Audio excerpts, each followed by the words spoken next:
आइए जानते हैं आज के प्रमुख अंतर्राष्ट्रीय खबरों को, लेकिन उससे पहले एक नजर हेडलाइंस पर। कोलकाता में भीषण अग्निकांड, होटल में आग लगने से 9 बांग्लादेशी नागरिकों की दर्दनाक मौत। भारत में तारिक रहमान का होगा सम्मानजनक स्वागत, ढाका में भारतीय उच्चायुक्त का बड़ा बयान। ट्रंप के आगे ईरान ने डाले हथियार, हॉर्मुज से 80% जहाजों ने बाईपास किया समुद्री रास्ता। इमरान खान की मेडिकल रिपोर्ट में एंजाइटी लेवल 3+ का जिक्र, ये कितना गंभीर। पाकिस्तान में गूगल ने खोला पहला ऑफिस, पीएम शहबाज शरीफ ने किया उद्घाटन। ईरान का सैन्य भंडार भरेगा रूस, कैस्पियन सागर के रास्ते तेहरान को ड्रोन पार्ट्स और विस्फोटक भेज रहा मॉस्को। किम जोंग उन से मिलने को बेताब ट्रंप, इसी साल करेंगे बड़ी मीटिंग, कोरिया में बड़ी हलचल। दिल्ली में 102 रुपए तो लखनऊ में पेट्रोल के रेट 101 रुपए। आयशा खान ने कर ली सगाई, मिस्ट्री मैन और हीरे की अंगूठी की झलक दिखाए, धुरंधर गर्ल्स की शरारत तो नहीं। और ध्रुव जुरेल का कैच बना विवाद की जड़, श्रीलंकाई दिग्गज ने उठाए सवाल। कोलकाता में बुधवार तड़के एक होटल में भीषण आग लग जाने से बड़ा हादसा हो गया। इस अग्निकांड में कम से कम 9 लोगों की दर्दनाक मौत हो गई, जबकि 6 अन्य लोग गंभीर रूप से झुलस गए। मारे गए लोगों में 6 पुरुष, 2 महिला और 1 बच्चा शामिल है। मिली जानकारी के अनुसार आग बुधवार तड़के लगी, जब होटल में ठहरे अधिकांश लोग सो रहे थे। धुएं का गुब्बारा और लपटे उठते देख परिसर में अफरा तफरी मच गई। घटना की सूचना मिलते ही पुलिस और फायर ब्रिगेड की कई गाड़ियां तुरंत मौके पर पहुंची और राहत और बचाव कार्य शुरू किया गया। अग्निशमन विभाग के मुताबिक आग लगने की यह घटना कोलकाता की मिर्जा गालिब स्ट्रीट स्थित एक होटल में हुई, जहां तड़के करीब 2 बजे आग लग गई और तुरंत ही आग ने विकराल रूप धारण कर लिया। 9 लोगों की मौके पर मौत हो गई, कई लोग गंभीर रूप से घायल हो गए। मरने वाले नागरिक बांग्लादेशी नागरिक थे जो इलाज के लिए यहां आए थे। बांग्लादेश में भारत के उच्चायुक्त दिनेश त्रिवेदी ने दोनों देशों से मतभेदों से आगे बढ़कर रिश्ते बनाने के लिए मिलकर काम करने की अपील की। मंगलवार देर रात ढाका में बांग्लादेश के प्रमुख बिजनेस लीडर्स और कॉन्फेडरेशन ऑफ इंडिया इंडस्ट्री के दौरे पर आए प्रतिनिधिमंडल के सम्मान में आयोजित एक कार्यक्रम के दौरान कही। इस कार्यक्रम में बांग्लादेश की विदेश राज्य मंत्री शमा ओबेद इस्लाम और डायरेक्टर जनरल चंद्रजीत बैनर्जी ने भी बात की। कार्यक्रम को संबोधित करते हुए भारतीय उच्चायुक्त ने कहा कि हमें एकजुट होने और आगे बढ़ने की जरूरत है। उन्होंने कहा कि बांग्लादेश और भारत दोनों ही देश उम्मीदों से भरे हैं, जहां के युवा मौके, खुशहाली और बेहतर भविष्य की तलाश में हैं। हॉर्मुज स्ट्रेट पर ईरान का दबदबा कमजोर होने की रिपोर्ट सामने आ रही है। ट्रैकिंग एजेंसी कैपलर ने अपनी ताजा रिपोर्ट में कहा कि पिछले 2 हफ्ते में इस जलमध्य से गुजरने वाले 80% से ज्यादा जहाजों ने ओमान की तरफ आने वाले शिपिंग रूट का इस्तेमाल किया है। इस रूट को संयुक्त राष्ट्र से मंजूरी मिली हुई है, लेकिन ईरान ने इसका कड़ा विरोध किया। इस रिपोर्ट का मतलब है हॉर्मुज स्ट्रेट से ईरान की पकड़ ढीली हो चुकी है और युद्ध शुरू होने के समय वह जिस तरह से इस समुद्री रास्ते को कंट्रोल करता था, अब नहीं कर पा रहा। CNN की रिपोर्ट के मुताबिक कैपलर में क्रूड ऑयल एनालिसिस के हेड होमायूं फलकशाही ने कहा, ऐसा लग रहा है कि ईरान ने इस जलमध्य पर अपना कंट्रोल कम से कम आंशिक रूप से तो खो ही दिया है। पाकिस्तान की सुप्रीम कोर्ट ने पूर्व प्रधानमंत्री इमरान खान को तत्काल इस्लामाबाद के एक निजी अस्पताल शिफा इंटरनेशनल हॉस्पिटल में एडमिट करने का आदेश दिया है। सुप्रीम कोर्ट ने एक मेडिकल बोर्ड बनाने का निर्देश भी दिया है। मंगलवार को 3 सदस्यीय पीठ ने पाकिस्तान तहरीक-ए-इंसाफ के महासचिव सलमान अकरम राजा और इमरान खान की बहन उज़्मा खान की याचिकाओं पर सुनवाई की। सुप्रीम कोर्ट ने आदेश दिया कि मेडिकल बोर्ड में इमरान खान के निजी चिकित्सक डॉक्टर फैजल और उज़्मा खान को भी शामिल किया जाएगा। अदालत ने अगली सुनवाई में इमरान खान की मेडिकल रिपोर्ट पेश करने का आदेश दिया है।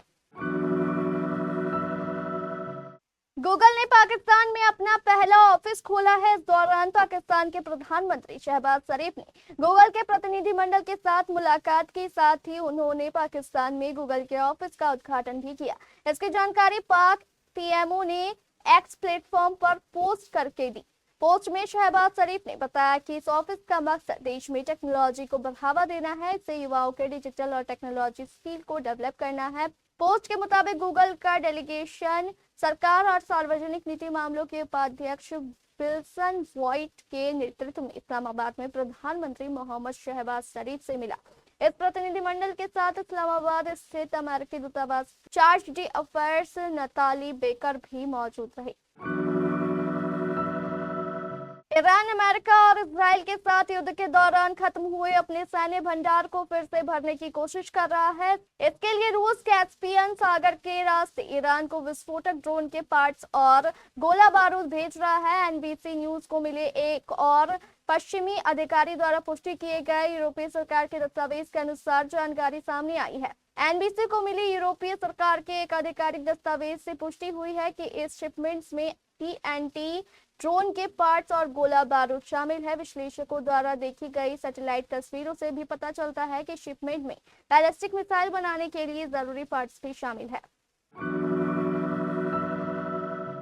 अमेरिकी राष्ट्रपति डोनाल्ड ट्रंप और नॉर्थ कोरिया के नेता किम जोंग उन के बीच एक बार फिर आमने सामने मुलाकात की तैयारी चल रही है। रिपोर्ट्स के मुताबिक ट्रंप अपने अधिकारियों से इस साल नवंबर में किम के साथ बैठक कराने को लेकर चर्चा कर रहे हैं। यह मुलाकात ट्रंप की एशिया यात्रा के दौरान चीन के शेंगशेन में होने वाली एशिया पैसिफिक इकोनॉमिक कॉरपोरेशन यानी एपीईसी बैठक के आसपास हो सकती है। ट्रंप और किम की संभावित मुलाकात ऐसे वक्त में हो रही है जब कोरियाई प्रायद्वीप में अमेरिका, दक्षिण कोरिया और नॉर्थ कोरिया के बीच सैन्य तनाव एक बार फिर चर्चा में है। खास बात यह है कि ट्रंप ने हाल में दक्षिण कोरिया के साथ होने वाली संयुक्त सैन्य ड्रिल को सीमित करने का निर्देश दिया है।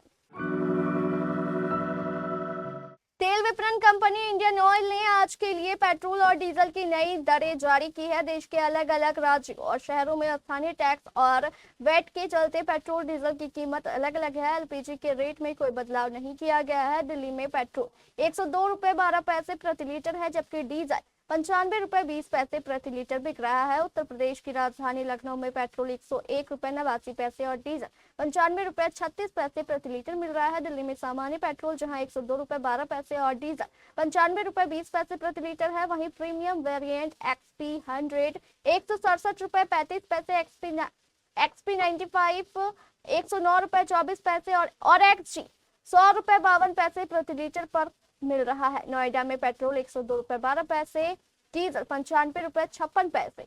आज गुरुग्राम में पेट्रोल का रेट 102 रुपए 97 पैसे और डीजल 95 रुपए 64 पैसे है और एक्सपी 95 111 रुपए 78 पैसे प्रति लीटर है। फरीदाबाद में ग्राहकों को पेट्रोल के लिए 103 रुपए 28 पैसे, डीजल के लिए 95 रुपए 94 पैसे देने पड़ रहे हैं।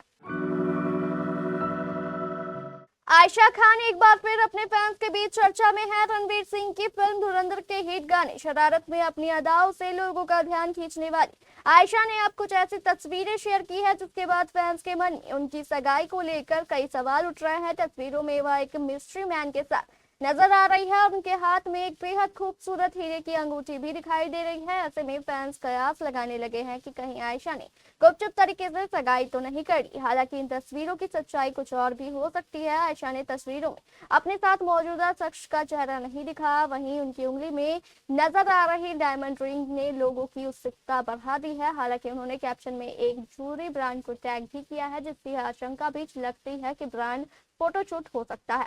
आयशा ने अभी इस बारे में कोई ऑफिशियल जानकारी नहीं दी। बिग बॉस 17 की कंटेस्टेंट आयशा ने इन तस्वीरों के साथ कैप्शन में लिखा है, एक सपना। भारत श्रीलंका के बीच खेले जा रहे पहले टेस्ट मैच के चौथे दिन भारतीय टीम ने जीत की तरफ अपने कदम मजबूती से बढ़ा दिए हैं। जीत के लिए 372 रनों के बड़े लक्ष्य का पीछा करने उतरी श्रीलंकाई टीम ने चौथे दिन का खेल खत्म होने तक 84 रनों पर अपने 4 विकेट गंवा दिए हैं। भारत को अब 2 मैचों की सीरीज में 1-0 की बढ़त बनाने के लिए मैच के अंतिम दिन सिर्फ 6 विकेटों की जरूरत है। हालांकि 5वें दिन गाले में बारिश का अनुमान है। ऐसे में भारतीय टीम मौसम साफ रहने की उम्मीद कर रही है ताकि वह बचे हुए विकेट जल्दी हासिल कर सके। चौथे दिन का खेल भारतीय टीम के नाम रहा। लेकिन दिन की सबसे बड़ी बहस ध्रुव जुरेल के एक विवादित कैच को लेकर छिड़। श्रीलंकाई पारी के 22वें ओवर में स्पिनर मानव सुधार की गेंद पर सलामी बल्लेबाज लहिरू उदारा ने शॉट खेला और ध्रुव जुरेल ने कैच लपक लिया। उदारा को संदेह था कि गेंद जमीन को छू चुकी है, जिसके बाद मामला थर्ड अंपायर रविंद्र विमलासिरी के पास भेजा गया। रिप्ले में देखा गया कि जब जुरेल आगे की तरफ गिर रहे थे तो गेंद का कुछ हिस्सा जमीन से टकराता हुआ लग रहा था, लेकिन थर्ड अंपायर इस कैच से पूरी तरह से संतुष्ट नजर आए और उन्होंने उदारा को आउट करार दिया। लहिरू उदारा अंपायर के इस फैसले से बेहद निराश दिखे और पवेलियन की ओर लौटे।